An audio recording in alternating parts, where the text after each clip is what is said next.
Bapak Ibu Saudara yang dikasihi Tuhan. Puji Tuhan Yesus Kristus, kita semua boleh hadir kembali di acara Menara Doa Segala Bangsa, Kegerakan Transfer of Wealth and Kingdom Business.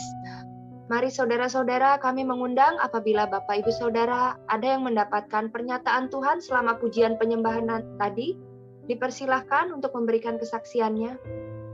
Iya, cuma mau ngabarin, kan kemarin anak saya waktu malam itu kan, anak saya kan ada agak lemah dikit sesudah mertuanya meninggal Senin. Nah, sesudah doain Pak Ebron, malamnya udah bisa makan. Kemudian tadi pagi juga udah bagus dan didoain juga sama Pak Ebron, udah lebih bagus. Siang saya video call, dia udah main sama anaknya, jadi udah bagus lah, udah jalan. Dan dia sempat tadi pagi makan, saya suruh ikut Zoom, mereka ikut perjamuan. Dan mamanya yang suka didoain si Joan Lee itu udah lebih baik katanya, dan sudah sering bernyanyi-nyanyi gereja, kan masih Konghucu, mudah-mudahan lah dia sembuh. Amin, haleluya. Amin. Ya, makasih, Tuhan berkati. Baik, saudara-saudara, kita akan mendengarkan visi dan misi dari Menara Doa Segala Bangsa dari Pastor Hebron. Dipersilahkan pada Pastor. Shalom Bapak Ibu Saudara yang dikasih Tuhan. Kita akan lihat apa yang jadi visi misi kita. Biarlah ini menjadi satu pemahaman yang jelas buat setiap kita ini mau kemana ya.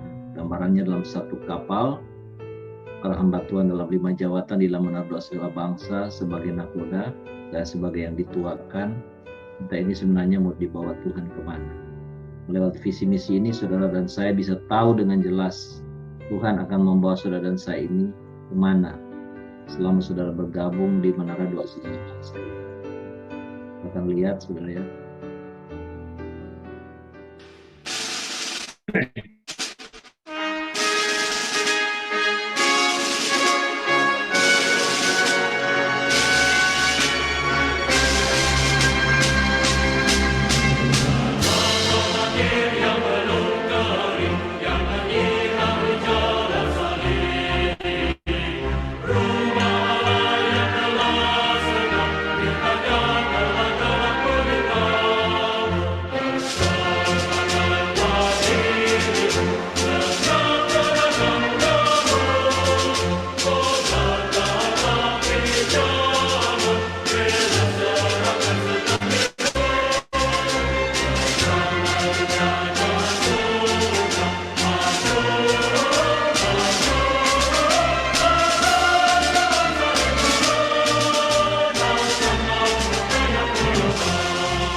Shalom, saudara kasih dalam Tuhan.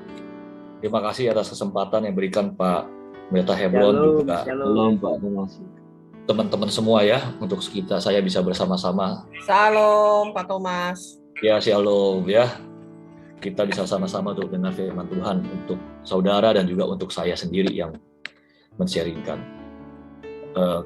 Saya minta waktu untuk kita berdoa sebentar sebelum saya sharing firman Tuhan. Mari kita berdoa. Bapa dalam surga yang kami sembah dalam nama Tuhan Yesus, hamba mengucap syukur, terima kasih berada di barisan tentara Tuhan pada malam hari ini. Tuhan, urapilah hamba-Mu dengan kuasa Roh Kudus-Mu, hamba-Mu yang tidak ada apa-apanya ini, sehingga firman Tuhan yang disampaikan bisa disampaikan dengan bahasa yang sederhana, sehingga setiap kami yang mendengar mendapatkan berkat daripadanya. Dan kami bukan hanya sekedar menjadi pendengar, tetapi kami juga menjadi pelaku firman Tuhan. Terima kasih ya Tuhan. Di dalam nama Tuhan Yesus kami berdoa. Amin.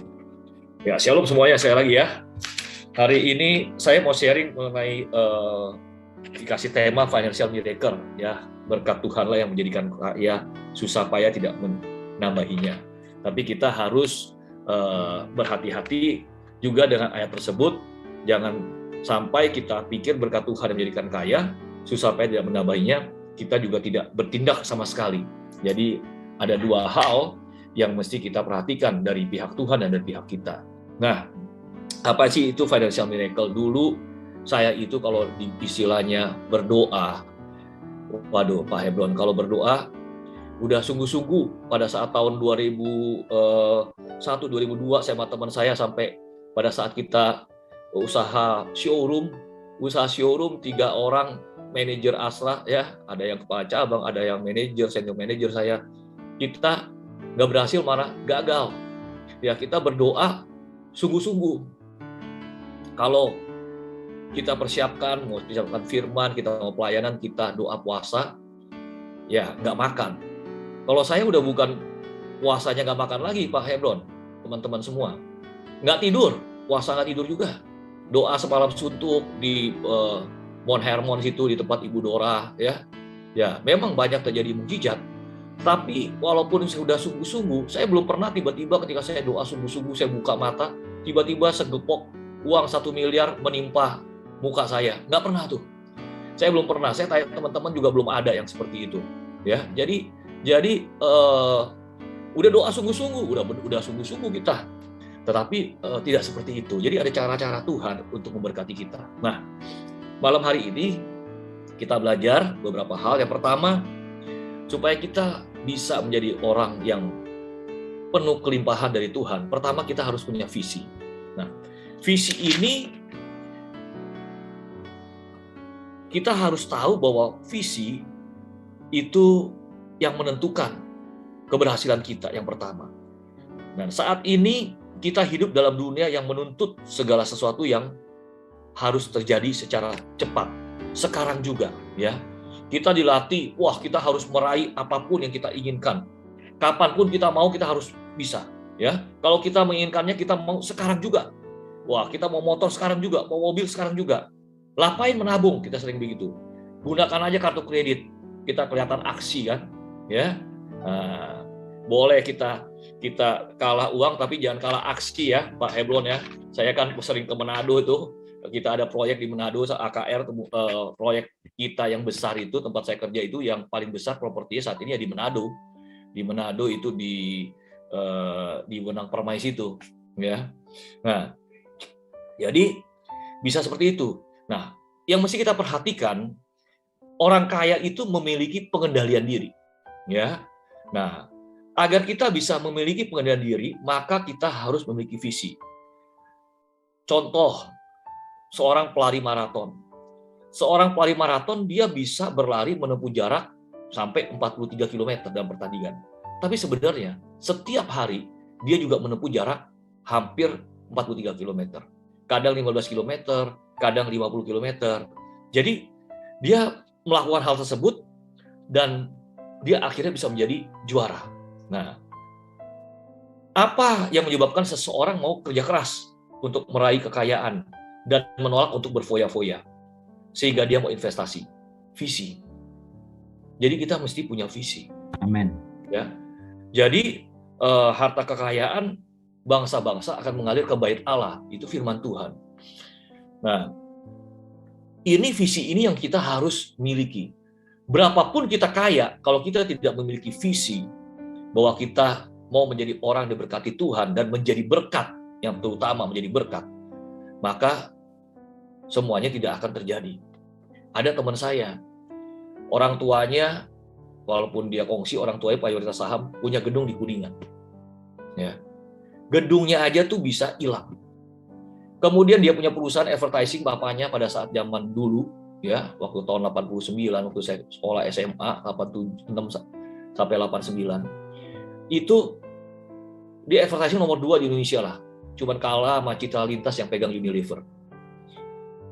Setelah dia pulang dari Amerika, dia masih pegang satu perusahaan. Perusahaan itu pun dijual ke grupnya presiden yang dulu. Ya. Kenapa bisa begitu? Karena tidak memiliki visi untuk bekerja keras, untuk mau investasi, dan dia nggak tahu bahwa dengan banyaknya uang yang dimiliki, mestinya dia membagi untuk banyak orang, menjadi berkat buat banyak orang. Bayangkan setiap kali dia minum, sama teman-teman, kadang saya lihat tagihannya, sekali minum tuh 157 juta. Kalau 1 bulan dia 2 kali aja, hangout ke 300 juta, setahun 6 miliaran, belum lagi makan-makan yang lain. Nah, jadi kita harus melakukan investasi. Nah, visi itu berhubungan visi, pertama, apa yang harus kita lakukan? Pola pikir kita harus berbeda. Nah, bagaimana cara kita mengubah pola pikir kita? Ya, dengan cara kita menerima pemikiran yang baru. Kita mengubah cara pikir, ya harus ada masukan pemikiran yang baru. Amin. Nah, cara yang paling baik untuk melakukannya adalah apa? Seperti yang tadi Pak Hebron lakukan bersama teman-teman, pengakuan iman akan sesuatu yang dapat terjadi karena pendengaran karena firman Tuhan. Jadi kita harus ngomong segala sesuatu yang positif. Ketika saya mengalami kesulitan, ketika saya mengalami masalah, ketika saya mengalami hidup kekurangan, sampai pada saat itu mau kasih minum susu aja anak saya yang ketiga, susunya diencerin, nggak ada uang pada saat itu. Berubah dan tinggal dijual, utang bank, ngasih kredit, ya. Kreditnya waktu itu berapa? 1 bulan berapa? 3 jutaan lah begitu. Itu tahun 2003, 2004. Tapi apa yang saya lakukan? Ya saya mengatakan firman Tuhan. Bahwa di dalam Tuhan, saya itu adalah orang yang serba kelimpahan. Ya, bagi dialah yang sanggup melakukan lebih daripada kita doakan dan pikirkan. Sebagaimana daripada kuasa yang ternyata bekerja dalam kita. Jadi kita mesti berdoa, mesti berpikir. Ketika kita berdoa, berpikir, maka Tuhan melakukan sesuatu melebihi doa dan pikiran kita. Tapi kalau kita berdoa, nggak berpikir, nggak bisa juga. Kita berpikir, nggak berdoa, nggak bisa juga. Kita berdoa dan berpikir. Nah, untuk mengubah pemikiran kita supaya bisa positif, maka kita harus baca firman Tuhan. Nah, firman Tuhan itu seperti software. Walaupun kita punya hardware yang hebat, tapi kalau software kita nggak di-upgrade, hardware-nya nggak berguna. Demikian juga pemikiran kita itu seperti software. Kita mesti upgrade mengenai apa? Melalui apa? Firman Tuhan. Nah, kenapa kita harus dengan firman Tuhan harus ngomong? Karena firman Tuhan itu, yang kita katakan itu, akan menjadi firman iman yang menguatkan kita. Nah, kita tahu firman Tuhan dalam 1 Yohanes 5 ayat 4 dikatakan, sebab semua yang lahir dari Allah mengalahkan dunia. Jadi, kita ini, di dunia ini, walaupun kita di dunia, kita ini bukan nggak sama dengan yang lain loh. Kita mesti tahu loh teman-teman, bahwa kita lahir dari Allah. Dan kita memang fisiknya masih dunia, tapi kita bukan warga negara dunia ini. Seperti Yesus ditanya, dari mana asalmu? Dari surga. Orang kan kaget semua. Dari mana asal kita? Dari surga. Kita bukan manusia-manusia biasa. Itu yang kita mesti tahu jati diri kita. Kita ini siapa? Siapa kita? Kita ini bukan manusia sama seperti manusia biasa. Ketika kita lahir baru, percaya Yesus sebagai Tuhan, kita ini adalah warga negara kerajaan surga. Sehingga kita adalah warga negara kerajaan surga. Artinya apa? Artinya begini. Kalau kita kalah, surga mengalami kekalahan nggak? Mengalami kekalahan. Ketika kita mengalami kesakitan, surga mengalami kesakitan nggak? Mengalami. Ketika kita berhasil, surga senang nggak? Surga senang. Ketika kita sukacita, surga senang nggak? Surga senang sekali. Karena kita warga negara kerajaan surga. Artinya, kita pasti di backup oleh Tuhan. Amin. Ketika kita di backup oleh Tuhan, kita nggak usah takut. Apapun juga. Walaupun keadaan kita secara manusia kelihatannya tuh sangat buruk di hadapan manusia. Kita masih ada hutang yang banyak. Kita masih mengalami sakit penyakit. Keluarga yang belum dipulihkan. Tetapi kita harus tahu kita adalah pemenang di dalam Tuhan. Dan Tuhan akan membuat segala sesuatu indah pada waktunya. Amin. Ini yang mesti kita camkan.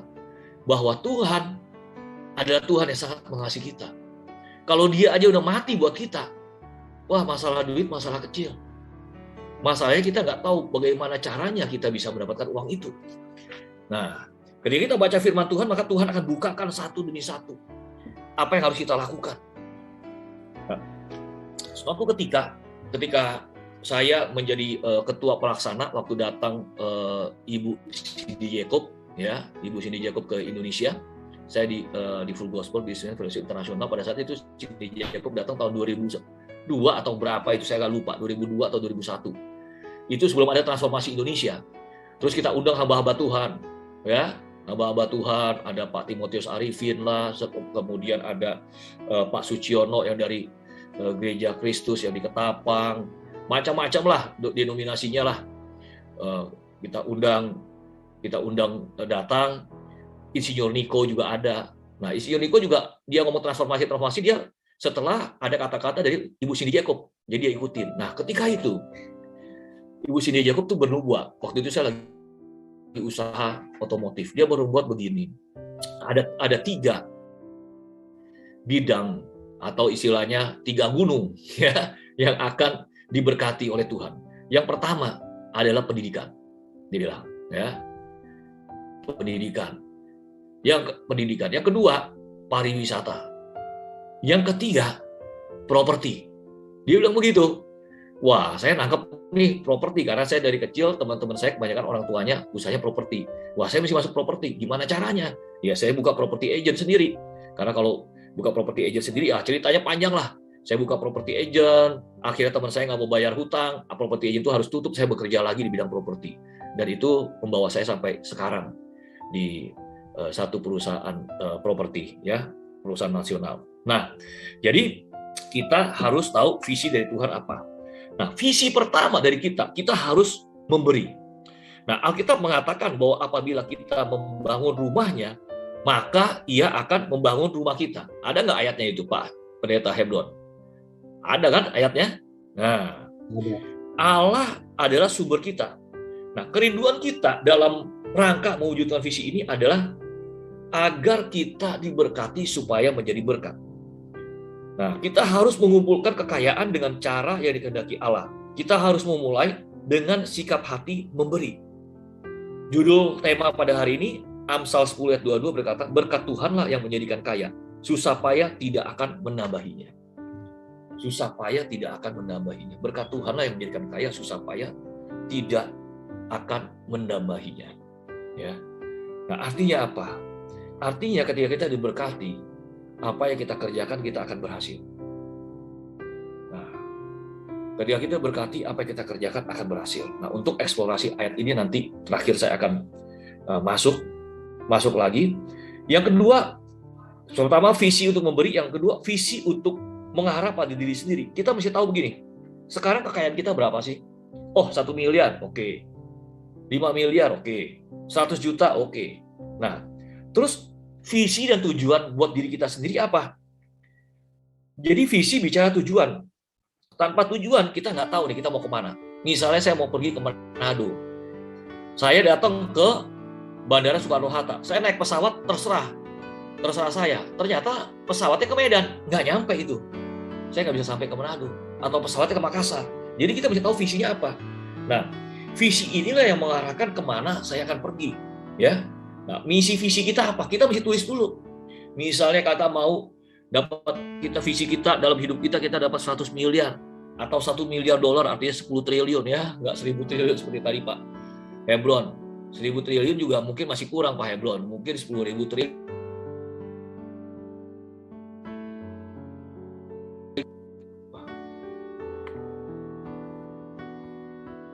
Suara saya kedengar? Kedengar? Benar. Tadi ada gangguan. Nah, jadi kita mesti pikirkan begini, ketika kita bisa mendapatkan besar, misalnya penghasilan setahun, misalnya katakanlah setahun kita penghasilan 1 miliar. Nah, kita 10% per bulan itu 100 juta. Kalau 10 miliar, 1 miliar. Jadi, kita harus pikirkan apa yang bisa kita lakukan ketika kita mendapatkan kekayaan itu. Jadi kita mesti pikirkan dulu, kita mau buat apa nih dengan kekayaan tersebut. Nah, Tuhan sendiri yang akan bawa kita kepada visi yang kita miliki. Jadi ketika kita punya visi, seperti Pak Hebron tuh, bahwa anak-anak Tuhan bisa 1.000 triliun, itu akan jadi kenyataan. Ya, sekarang aja ada namanya Pak Akidi itu kasih 2 triliun, ya, 2 triliun dari apa namanya, itu orang, kalau nggak salah orang dari Buddha Suci. Nah, anak-anak Tuhan ada nggak 2 triliun? Lebih. Cuman masalahnya mereka tergerak nggak untuk memberikan? Seperti itu. Tergerak nggak? Jadi saudara kasih dalam Tuhan, kita harus melakukan apa yang firman Tuhan katakan. Ketika saya mengalami kesulitan pada saat itu, saya mesti bayar utang nih. Yang nolongin saya siapa? 2 orang. 1 hamba Tuhan dari gereja BES, namanya Pendeta Fengki Maukar. Ya, kapan-kapan Pak Fengki diundang sharing juga deh, Pak Fengki Maukar. Dia pada saat itu membuat buku pertama dia Musuh Allah dalam Gereja. Buku kedua dia saya lupa apa. Dia bilang, Tom, ini ada buku saya mau cetak di tempatnya Metanoia atau Pak Adilio. Kamu pakai dulu dah 10 juta. 1 hamba Tuhan. Yang kedua, yang nolongin saya adalah teman Full Gospel. Dia punya teman yang pengrajin timah, dipinjemin uang untuk bayar utang. Saya nggak tahu mesti kemana. Teman-teman saya, waduh, saudara kasih dalam Tuhan, ini yang parah. Teman saya ada yang konglomerat loh. Dia tahu saya mengalami kesulitan. Teman saya di Full Gospel di Tomang Chapter. Tapi ada satu teman saya lagi. Ini yang saudara mesti perhatikan ya. Cuman saya nggak dendam sama dia. Masa sekarang saya sama dia juga tetap teman baik, walaupun dia udah nggak di Full Gospel juga. Dia ngomong begini, itu Thomas sekarang lagi mengalami ujian dari Tuhan. Ya, mungkin baptisan api, itulah maksudnya dia. Jangan sekali-sekali bantu dia. Bayangin saudara. Bayangin ngomong kayak begitu. Jadi yang menolong kita siapa? 1 hamba Tuhan. Hamba Tuhan kan saudara tahu sendiri. Pak Fengki ini kan ayahnya juga pendeta. Dia punya mertua juga pendeta. Dan dia hidup dari tidak pernah minta-minta, hamba Tuhan ini. Ya kan? Pelayanan juga gereja belum ada pada saat itu. Jadi dia banyak pelayanan di Ambon, di Indonesia Timur. Ke pulau-pulau, naik kapal yang bisa tombak ambing seperti itu. Yang kedua, ya dia teman yang beragama Buddha. Teman-teman yang lain, ada nggak yang nolong? Nggak ada. Tapi yang puji Tuhan, akhirnya Tuhan sendiri yang campur tangan dan saya bisa keluar dari kesulitan tersebut. Nah, yang pertama visi. Amen. Kedua, setelah kita punya visi, kita harus bertindak dan bekerja keras untuk mencapai impian kita. Bekerja keras dalam arti apa? Melakukan yang terbaik untuk mencapai impian kita. Dalam Yakobus 2 ayat 18, firman Tuhan bicara begini. Tetapi mungkin ada orang berkata, padamu ada iman, dan padaku ada perbuatan. Aku akan menjawab dia, tunjukkanlah kepadaku imanmu itu tanpa perbuatan, dan aku akan menunjukkan kepadamu imanku dari perbuatanku. Ya, ini bisa ditampilkan nih ayatnya kalau ada Yakobus 2 ayat 18 ya. Nah, jadi Alkitab menyatakan Tuhan akan memberkati kita, akan memberkati apapun yang tangan kita kerjakan apabila ya segala sesuatu yang dikerjakan oleh tangan kita. Tapi kalau tidak ada yang dikerjakan tangan kita, tidak ada yang diberkati Tuhan. Dia tidak dapat memberkati kita jika kita tidak mengerjakan sesuatu. Lain kalau ceritanya kita hamba Tuhan full time kayak Pak Hebron misalnya. Tapi kalau kita imamat yang rajani, kita adalah pengusaha atau profesional di marketplace, kita malas kerja, kita tidak bisa mendapatkan berkat Tuhan. Jadi kita harus menunjukkan iman kita melalui perbuatan kita. Nah, ini harus kita perhatikan. Kita memberikan perpuluhan, yes, 10%. Kita melunasi tagihan hutang, harus bayar hutang. Kenapa? Kalau nggak bayar hutang, orang fasik yang tidak bayar hutang. Ada ayatnya di Alkitab, nanti cari. Ya, jadi kalau utang mesti bayar. Yang ketiga, kita harus apa? Investasi. Kalau kita nggak investasi, nggak tanam sesuatu, kita tidak akan bisa diberkati Tuhan. Selama bumi masih ada, tak akan berhenti musim menabur dan menuai. Jadi selama bumi masih ada, selalu ada menabur dan menuai. Artinya apa? Artinya kita mesti menabur, harus investasi. Misalnya kita punya penghasilan sekarang 5 juta. Kita bayar kartu kredit 500.000. Buat makan 2,5 juta. Ya. Nah, kita mesti simpan dulu 500.000. Baru sisanya kita menggunakan untuk hal-hal yang lain. Tapi kalau enggak, kita enggak. Kita habisin 4,5 juta, enggak nabung. Nah, jadi kita harus perhatikan bahwa kalau kita investasi, maka kita bisa mendapatkan sesuatu yang besar. Apalagi kalau kita namanya, kalau di dalam dunia investasi, di financial itu ada namanya compounding, ya, bunga berbunga, bunga majemuk, ya, compounding asset growth, artinya asetnya itu berkembang terus setiap tahun. Saudara, jika kita setiap tahun kita investasi yang kita investasikan itu berbuah 2 kali lipat. Tahun pertama kita investasikan 1 juta, ya, awal tahun pertama. Setelah 1 tahun berapa uang kita? Jadi 2 juta. Setelah 2 tahun uang kita berapa? 2 kali lipat, 4 juta. 3 tahun, 8 juta. 4 tahun, 16 juta. Setelah 5 tahun, 32 juta. Ya, jadi setelah 1 tahun 2 juta, 2 tahun 4 juta, 3 tahun 8 juta, 4 tahun 16 juta, 5 tahun 32 juta. Setelah 6 tahun 64 juta. Setelah 7 tahun 124 juta kali 2. Setelah 8 tahun 124 juta. Setelah 9 tahun setelah 8 tahun 256 juta. Setelah 9 tahun 512 juta. Setelah 10 tahun berapa? 1 miliar. Jadi dari 1 juta kalau kita investasikan dan berbuah dan kita lipat gandakan menjadi 2 kalinya, tahun kedua menjadi 2 juta, tahun ketiga menjadi 4 juta, maka setelah 10 tahun menjadi 1 miliar. Jadi nggak heran banyak orang yang beli saham, dia tahu investasi saham pada saat turun, ketika di tahun 2008 dapatnya luar biasa. 10 tahun menjadi 1 miliar. Nah, ketika 1 miliar ini kita kalikan 2 terus lagi, 10 tahun kemudian jadi berapa? Pak Hebron? 1 triliun, bos. Jadi dari 1 juta menjadi 1 triliun dibutuhkan waktu 20 tahun. Tapi bisa nggak kita selama 20 tahun tetap konsisten? Terus konsisten. Setiap tahun kita gandakan 2 kali. Setiap tahun kita gandakan 2 kali. Setiap tahun kita gandakan 2 kali. 20 tahun 1 triliun. Ada satu anak Tuhan, nanti Pak, teman-teman semua, Pak David, Pak Benyamin Luki, Pak Joshua, Martin Lalang, ya, Pak Hebron bisa cek di YouTube, ada namanya orang investor saham namanya Bapak Lo Keng Hong. Lo Keng Hong ini suka investasi saham, dia suka dipanggil di gereja-gereja juga. Nah, Lo Keng Hong ini, dia kalau dia dulunya tinggal di rumah yang kecil, ukurannya berapa meter, dia bilang 3 kali 15 apa, dan berapa kali, dan adiknya dia kalau panggil orang mau datang ke rumahnya sakit, malu sekali, jadi harus putar-putar supaya orang itu kehilangan arah, jadi akhirnya tersesat. Nah, dia itu kerja menjadi tukang fotokopi, office boy di satu bank. Lama-lama dia fotokopi, dia lihat, oh ini sertifikat. Dia mulai mengerti segala macam. Berapa tahun dia kerja di situ, nggak tahu, lupa saya, misalnya 7 tahun. Akhirnya dia menjadi staff karena nggak ada staff. Akhirnya setelah dia kerja berapa tahun lagi, dipindahkan menjadi jadi manajer, kemudian bisa pindah jadi kepala cabang di bank ekonomi. Setelah dia jadi kepala cabang, dia simpan uang terus.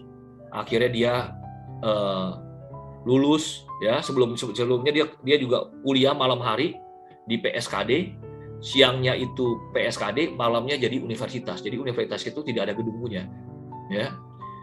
Akhirnya dia invest saham. Dan tahu uangnya sekarang berapa?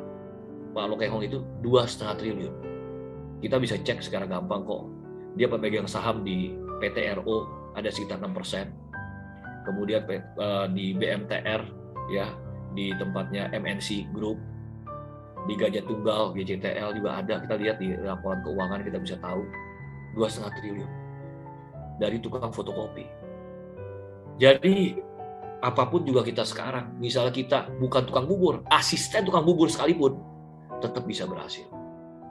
Asal kita cinta Tuhan dan kita mau hidup sesuai firman Tuhan.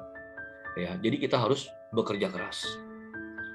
Nah, yang ketiga yang kita harus perhatikan, bahwa berkat Tuhan tadi sudah saya katakan tidak datang dalam bentuk uang. Kita doa nggak dalam bentuk uang itu datang menghantam kepala kita 3 miliar. Saya pengen sekali berdoa puasa. Kalau bisa 3 hari 3 malam, ya seperti Tuhan Yesus sekalian 40 hari, ya hanya minum air aja, ya.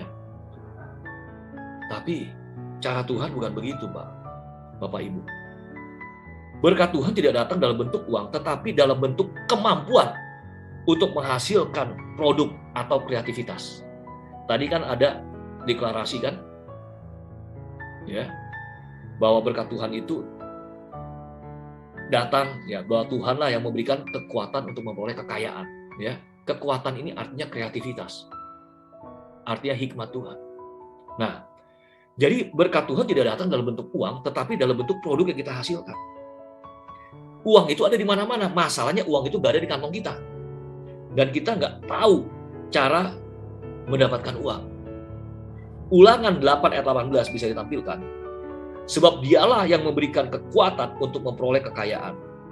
But remember, the Lord of God that give you the ability to get wealth.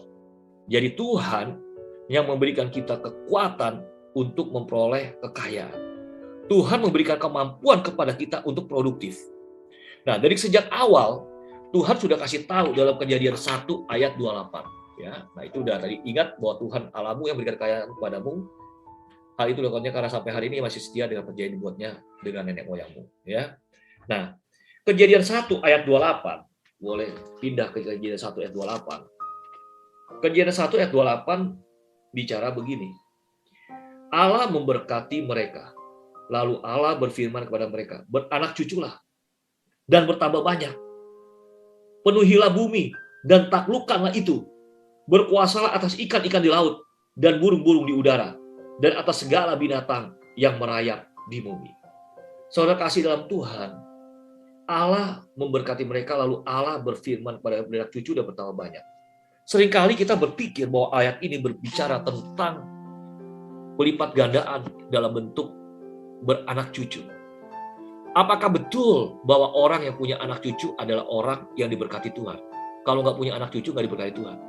Bagaimana dengan orang yang tidak menikah? Bagaimana orang yang tidak punya anak? Apakah dia tidak diberkati Tuhan? Ternyata berkat Tuhan untuk manusia itu ada dimensi yang berbeda. Kalau binatang dalam Kejadian 1:22, Allah memberkati binatang itu untuk berkembang biak. Betul. Jadi berkat Tuhan buat binatang adalah dia punya anak cucu, punya keturunan. Berkat Tuhan untuk manusia bukan hanya anak cucu, ya, tetapi dia juga bisa menciptakan sesuatu berkat Tuhan itu. Dia punya kreativitas, itu berkat Tuhan dimensi yang kedua. Produktivitas ada. Apa itu produktivitas? Memproduksi, kemampuan untuk memproduksi dengan baik. Artinya apa? Tuhan memberikan kita kemampuan, kreativitas untuk menghasilkan produk. Yang Tuhan kasih kepada kita, apa saudara kasih dalam Tuhan? Yang Tuhan kasih buat kita nih, apa? Tuhan bukan kasih uang. Tuhan bukan kasih bakmi ayam, bukan. Tuhan bukan kasih ayam woku, bukan. Tuhan bukan kasih juga suike, bukan. Tuhan bukan kasih juga yang namanya tuh rendang, bukan. Yang Tuhan kasih itu apa? Ayamnya. Yang Tuhan kasih apa? Kemampuan untuk membuat bumbu, materinya. Ada lada, ada pala, ya, ada cabainya. Nah, Tuhan nggak kasih kita ikan tude, enggak. Kita mesti mancing dulu ikan tudenya. Kita mesti ngolah dulu. Kita kasih bumbu, kita kasih buat sesuatu. Kreativitas, memasak itu suatu kreativitas. Tuhan nggak kasih kita Burger King. Kita doa dikasih Burger King, enggak. Tapi Tuhan kasih kita hikmat untuk bikin burger kelenger misalnya. Ya. Melalui apa? Melalui daging sapi yang kita potong. Melalui roti yang kita bikin. Nah, saya suka lihat istri saya suka bikin roti, dia jago bikin kue. Nah, dia bikin roti, bikin kue, ya dia harus mengaduk adonannya, di mixer, dipanaskan, masuk ke dalam oven. Nah, itu kreativitas. Jadi Tuhan berikan kita keju, berikan kita daging, berikan kita yang namanya tepung terigu untuk kita bikin burger. Produknya itu burger. Gimana kita bikin burger? Bisa bikin kreativitas Tuhan kasih di sini. Itu yang Tuhan kasih. Tuhan kasih kita kreativitas untuk membuat produk. Dan Tuhan selalu kasih kita raw materialnya.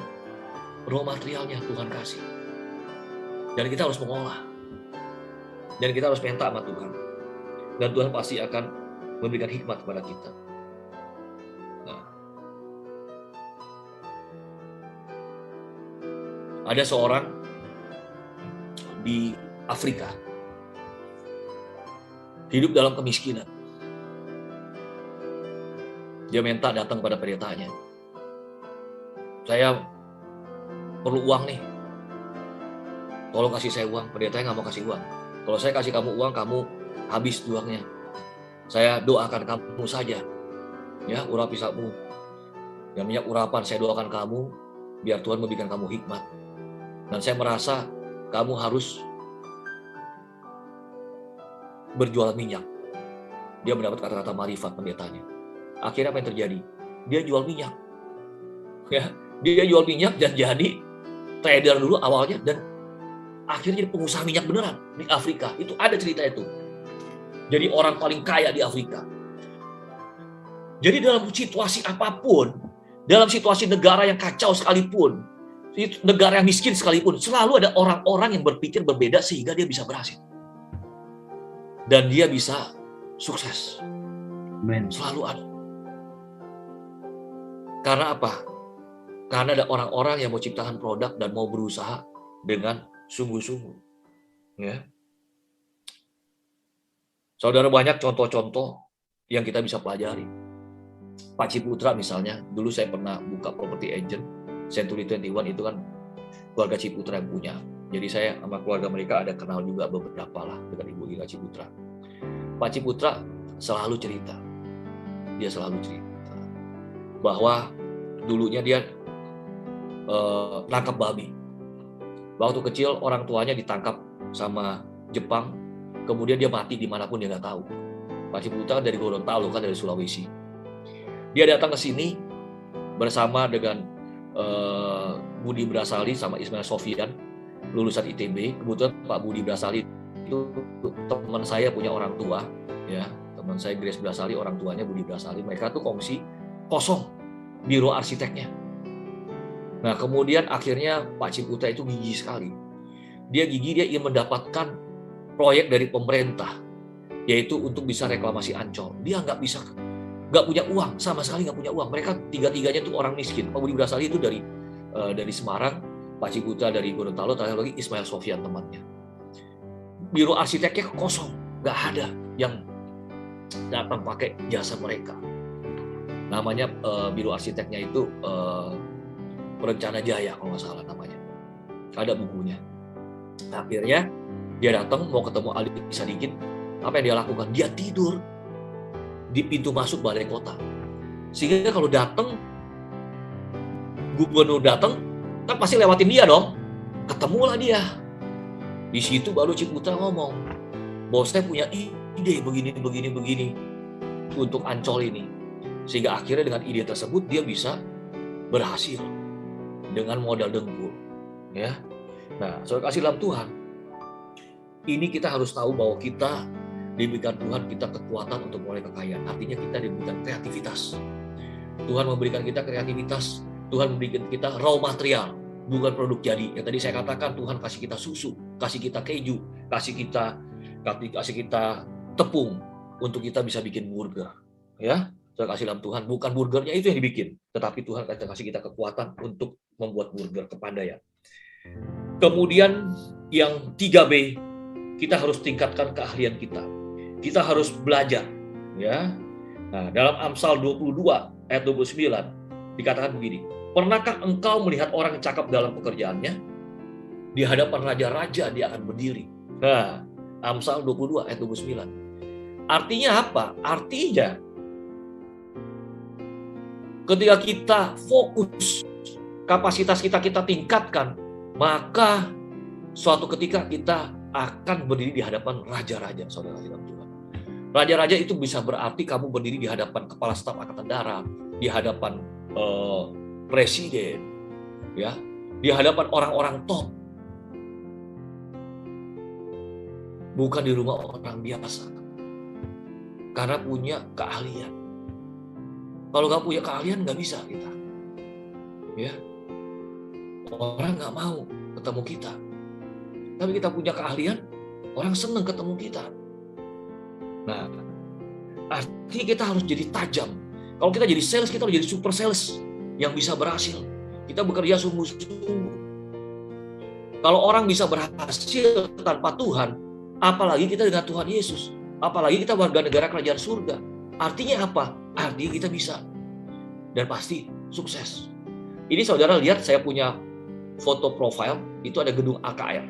Foto profil saya, ya, ada gedung AKR.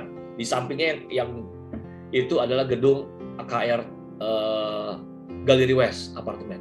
AKR ini Pak Sugiarto dulu pada saat awalnya, dia adalah orang yang hidupnya susah, naik motor kemana-mana di Malang, di Jawa Timur. Pelan-pelan dia menjadi jualan chemical, ya, lama-lama jadi agen, akhirnya bisa berhasil. Sekarang bos saya Pak Haryanto Adikusumo, dia punya bapak. Semua itu dimulai dari sesuatu yang tidak mudah, dan kita harus mengalahkan yang tidak mudah tersebut. Nah, tadi kita udah belajar bahwa pertama kita harus punya visi kalau kita mau berhasil. Lebih kita punya visi, ya, bahwa visi berpikir bahwa kita berpikir besar, punya uang 1 miliar atau 10 miliar atau 100 miliar dalam hidup kita, atau 1 triliun atau 10 triliun. Nah, visi itu untuk apa kita punya visi? Visinya adalah untuk bisa memberi.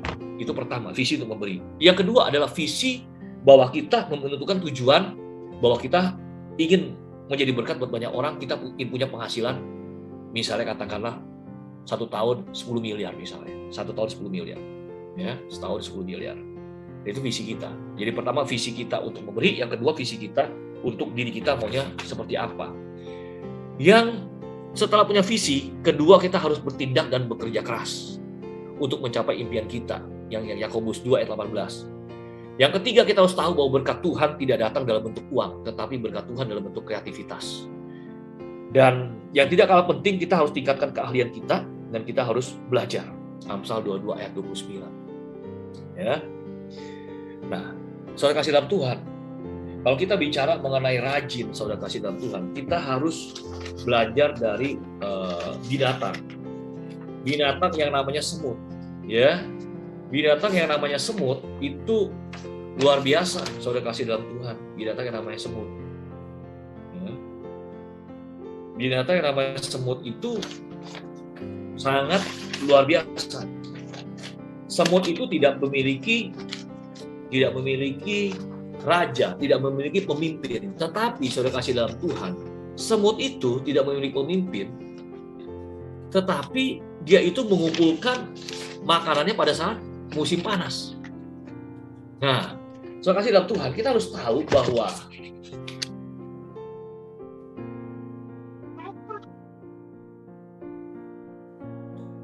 Tuhan telah memberikan kita firman Tuhan untuk kita pelajari. Ya, kita pelajari firman Tuhan supaya apa? Supaya kita bisa berhasil.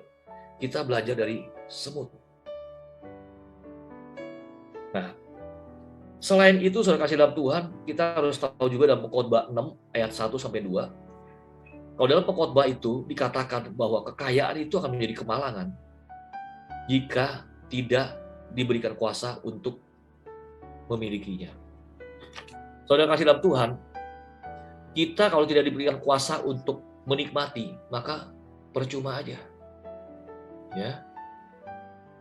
Nah, jadi kita harus memiliki kuasa untuk menikmati. Itu penting, saudara kasih dalam Tuhan. Itu adalah kekayaan yang sejati. Ya. Nah, saudara kasih dalam Tuhan, kita belajar dari semut, kita harus rajin. Kita belajar daripada belalang, nanti cari ayatnya di Alkitab itu ada ya. Belalang itu tidak punya pemimpin, tetapi dia bisa berbaris. Artinya apa? Kita harus jadi orang yang disiplin. Kemudian kita belajar dari binatang seperti cicak. Cicak itu yang gampang dibunuh, tetapi dia ada di mana-mana. Cicak itu ada di istana raja, artinya kita juga harus punya impian. Ya.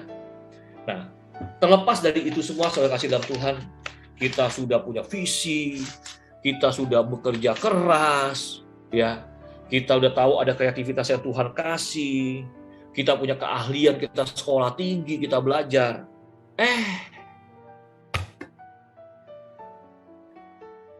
Kita hidup dalam dosa. Kira-kira bisa nggak kita menjadi kaya dengan hidup dalam dosa? Yesaya, coba saya cari dulu ayatnya sebentar ya.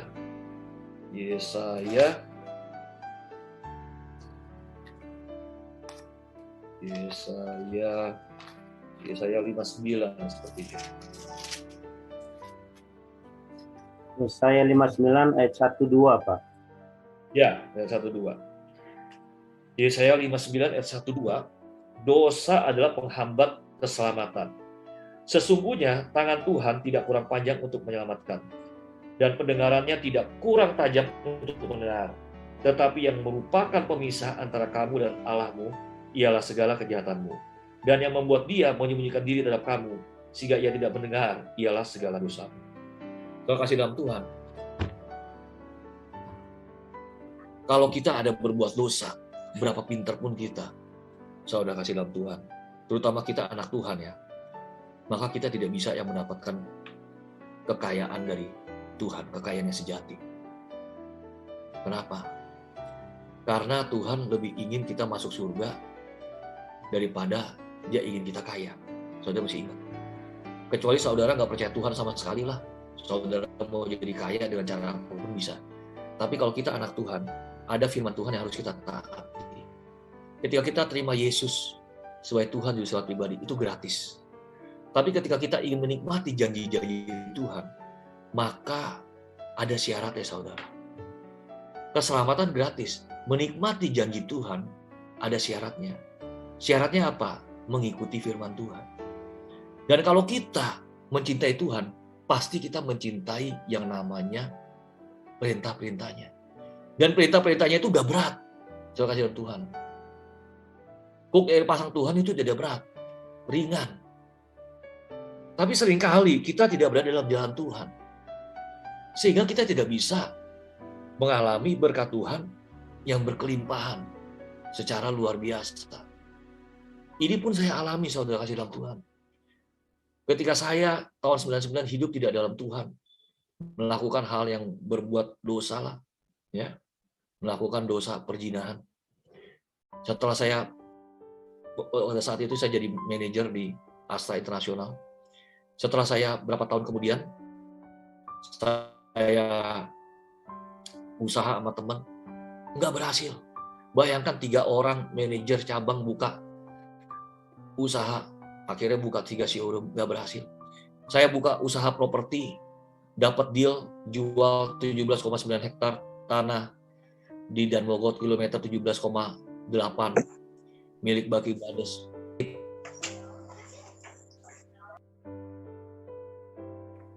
Sudah kasih DP terhalang. Tetapi akhirnya saya pikir saya habis ikut Pria Sejati di tahun 2001 ya, Pria Sejati. Akhirnya di tahun 2000 itu saya buka properti aja 2004, 2005 saya ngaku dosa sama istri saya. Tapi itu sebenarnya sesuatu yang bodoh menurut manusia. Lapain dosa-dosa lama dikasih tahu lagi. Dia nggak tahu juga kok. Cuma waktu dulu dia curiga aja.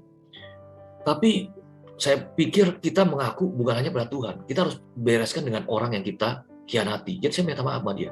Akibatnya dia marah sama saya. Satu hari kabur. Saya doa sama teman saya yang sekarang udah jadi hamba Tuhan, ya Pak Lito. Akhirnya dia doakan saya. Kamu ini tolong harus pakai hikmat. Dalam keadaan ekonomi susah, kamu masih confession itu perlu, tapi jangan dalam kondisi ekonomi susah ini jangan kamu ngomong. Akhirnya doakan, istri saya kembali dan terjadi pemulihan dalam waktu 2 minggu. Transaksi yang 17,9 hektar, komisinya cuma 1,5%. Ya komisi kalau coba harganya 200.000 naik menjadi 300, tetap dibeli saudara. Jadi 54 M, komisi 750 juta bagi 2, 350 juta. Itu akhirnya dalam waktu 2 minggu selesai transaksi itu, saudara kasih dalam Tuhan. Setelah saya konferensi, saya minta ampun, terjadi pemulihan. Nah, saudara kasih dalam Tuhan, saya mau kasih tahu terutama yang cowok-cowok ya. Kalau kita hidupnya nggak benar, apalagi hidup dalam perzinahan, makin lama makin berat. Karena ketika melakukan hubungan seksual, itu 2 menjadi 1. Itu seperti lengket gitu. Dan orang banyak yang jiwanya itu terbelah.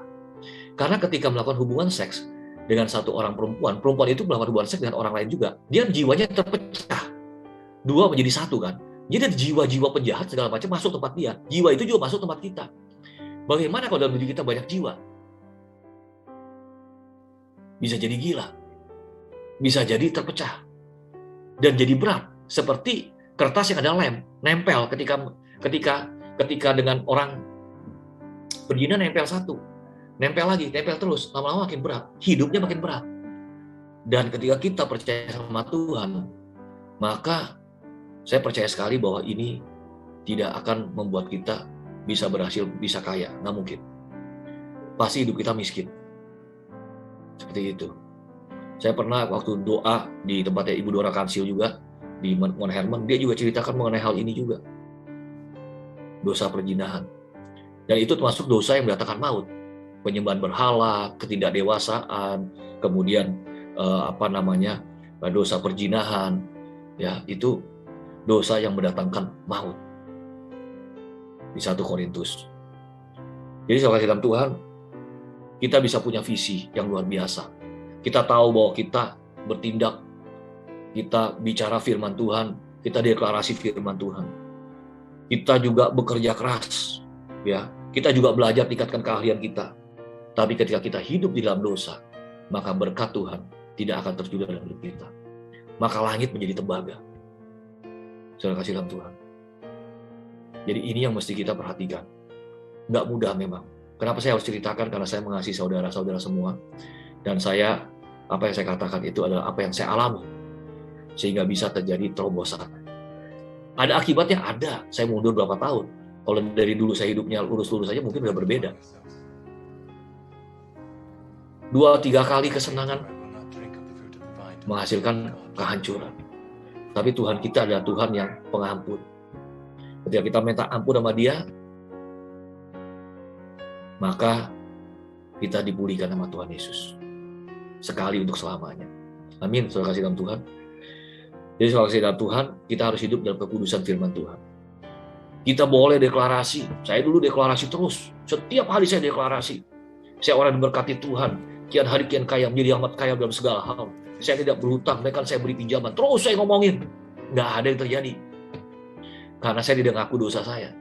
Saya tidak lakukan pemulihan terhadap Tuhan dan juga sesama kita.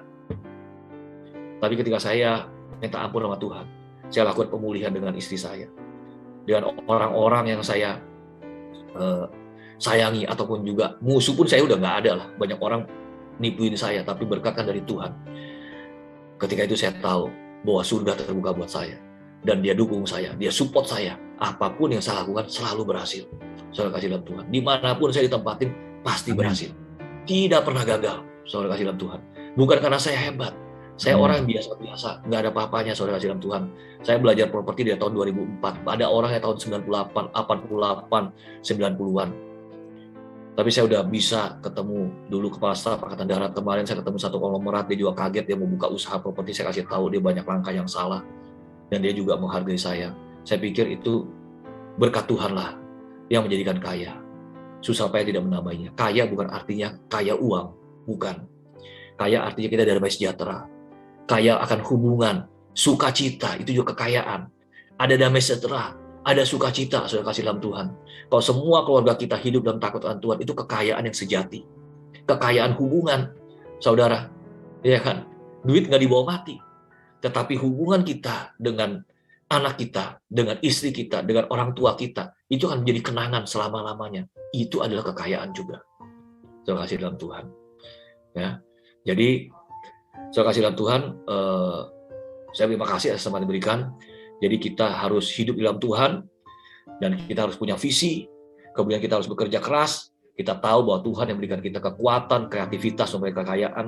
Oleh sebab itu kita harus skill-nya kita ditingkatkan, kita belajar terus ya. Dan kita juga selalu kita tahu bahwa karena berkat Tuhan tidak datang dalam bentuk uang, maka kita harus selalu menghasilkan produk yang berguna untuk sesama kita. Ya, saya pikir cukup sekian, semoga jadi berkat buat kita semua. Terima kasih. Mari saudara-saudara, sebelum kita tutup ibadah, kita akan mendoakan usaha-usaha yang sudah terdaftar langsung. Dipersilahkan.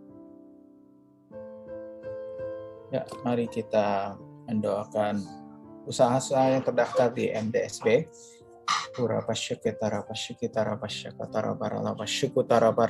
Ya Tuhan, kami mau mengangkat nama-nama usaha oleh jemaat MDSB yang sudah terdaftar ya Tuhan.